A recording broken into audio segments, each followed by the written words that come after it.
Halo, assalamualaikum warahmatullahi wabarakatuh. Kembali lagi bersama kami di Lebak Si Plastik di channelnya Heri Dagang. Dan untuk pembahasan kali ini mungkin kita membahas masalah sistem tempo ya. Jadi di video kemarin kita bahas masalah kelebihan dan kekurangan tempo. Mungkin kali ini lebih tepatnya cara mendapatkan tempo ya. Jadi kita mengajukan sistem tempo kepada agen ataupun grosir plastik ya. Untuk sales dan distributor itu sama ya, dia juga pakai sistem tempo, tapi perbedaan hanya pada kelengkapan barang ya. Jadi kalaupun sales ataupun distributor itu untuk kelengkapan barang itu tidak terlalu lengkap ya. Jadi kalau sales paling dia banyak memainkan 6 sampai 7 barang ya. Untuk distributor juga sama, dia paling banyak ada paling 15 item barang ya.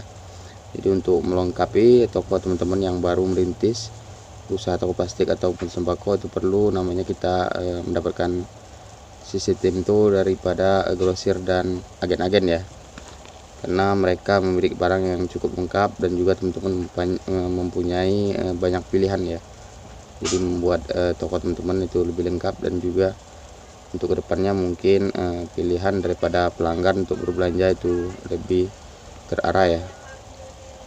Dan mungkin tanpa berlama-lama langsung saja kita ke beberapa trik dan tipsnya ya. Jadi buat teman-teman yang baru sekiranya pengen mengajukan sistem tempo tadi ya. Jadi yang pertama mungkin kita masuk ke sisi pendekatan ya. Jadi sisi pendekatan teman-teman biasa untuk awal-awal ke agen ataupun ke grosir baik di sembako ataupun plastik, itu tahap perkenalan tuh belanja dengan sistem cash dulu ya. Jadi teman-teman berbelanja dengan sistem cash dari hari ke hari, mungkin sampai berapa bulan. Sekiranya teman-teman sudah kenal dan sudah akrab dengan pemilik toko ya. Jadi jangan fokus ke karyawan ya. Jadi fokus perkenalan kepada ke pemilik toko tersebut ya, ataupun agen ataupun grosir plastik dan sembako ya. Nah, dari sini mungkin kalau teman-teman sudah sekiranya sudah kenal, sudah nyaman, mungkin kita bisa melakukan tahap selanjutnya ya. Memang untuk di tahap perkenalan seperti ini usahakan teman-teman yang baru merintis usaha pertokoan itu usahakan lebih akrab dengan pemilik barang ya. Jadi dia grosir ataupun agen-agen plastik dan sembako ya. Jadi usahakan lebih akrab, mungkin teman-teman bisa memulai percakapan obrolan supaya lebih bersahabat ya. Kami juga ibaratnya kalau ada toko-toko baru yang pengen mengajukan sistem tempo, biasanya kami tanya-tanya dulu ya. Jadi di sini kita bisa mendapatkan beberapa informasi dari penjual langsung ya. Jadi informasi bisa mencakup masalah daya beli masyarakat dan juga mungkin ada tingkat persaingan di agen-agen plastik yang lain ya. Jadi di sini kami tetap namanya informasi, kami memberikan informasi masalah kenaikan harga barang.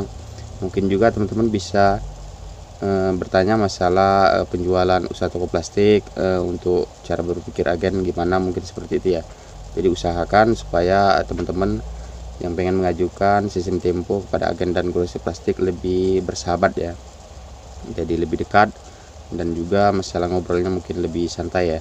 Jadi di sini mungkin teman-teman bisa jujur masalah penjualan seperti apa, terus posisi toko, terus juga masalah daya beli masyarakat ya. Kita sama-sama membutuhkan informasi seperti itu ya. Jadi mungkin untuk tahap perkenalan seperti itu ya, jadi sebagai bahan-bahan tambahan ya. Dan kita langsung ke poin bagian kedua ya. Jadi di poin bagian kedua ini kita memaksa supaya si agen ataupun grosir plastik itu merespon dalam hal mereka bisa tahu di mana posisi teman-teman ya. Jadi kalau tahap pertama tadi pengenalan dan juga persahabatan ya.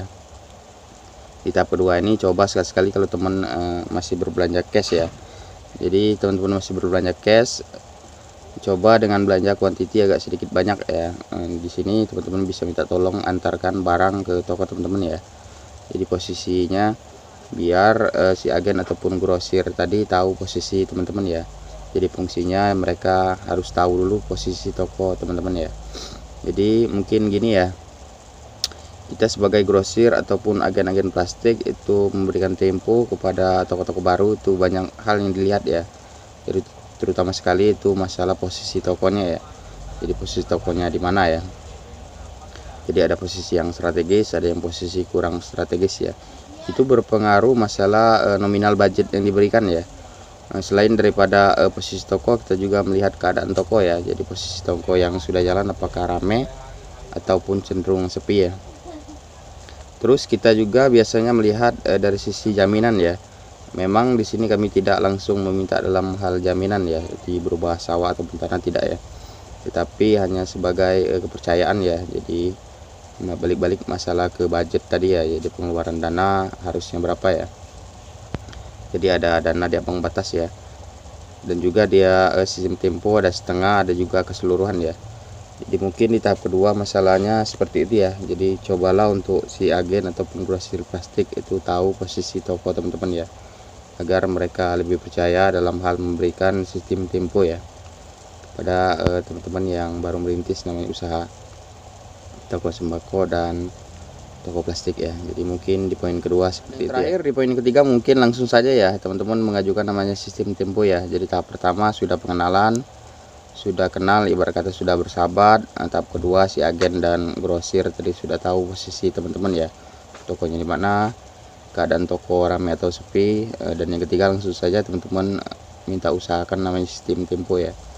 Jadi memang untuk sistem tempo bagi teman-teman yang baru itu tidak bisa nominal langsung gede ya. Jadi ibarat kata kami mengajukan memberikan tempo kepada toko-toko baru itu dengan nominal biasa di awal kecil ya. Jadi 3-5 juta ya. Jadi nggak bisa teman-teman datang-datang mau minta tempo ibarat kata langsung dengan nominal yang gede ya. Jadi masih masalah kepercayaan mungkin ya, harap maklum ya teman-teman. Namanya ibarat kata teman-teman baru merintis usaha, berisiko bagi agen langsung memberikan namanya tempo dengan nominal budget yang tinggi ya. Jadi mungkin lebih tepatnya seperti itu ya. Dan mungkin cukup sampai di sini. Kami berharap video ini dapat bermanfaat bagi teman-teman semua ya. Dan jangan lupa like dan subscribe, dan tetap semangat buat teman-teman yang masih terus ingin belajar namanya bisnis usaha toko plastik, bahan kue, dan juga toko sembako ya. Dan juga mungkin masalah bisnis di bidang retail seperti ini mungkin lebih tepatnya kita saling berbagi informasi ya. Jadi sama ya posisi agen ataupun toko plastik sembako itu namanya kita terus bertukar informasi ya, karena informasi sangat penting ya. Informasi masalah daya beli masyarakat, masalah kenaikan ataupun harga turun itu sangat penting ya bagi teman-teman ya. Jadi bagi teman-teman yang baru merintis usaha retail pertokoan, jangan lupa update terus ya. Jadi ada informasi dari kami ataupun dari channel lain tentang masalah pertokoan ya. Jadi mungkin seperti itu. Dan kami ucapkan wassalamualaikum warahmatullahi wabarakatuh.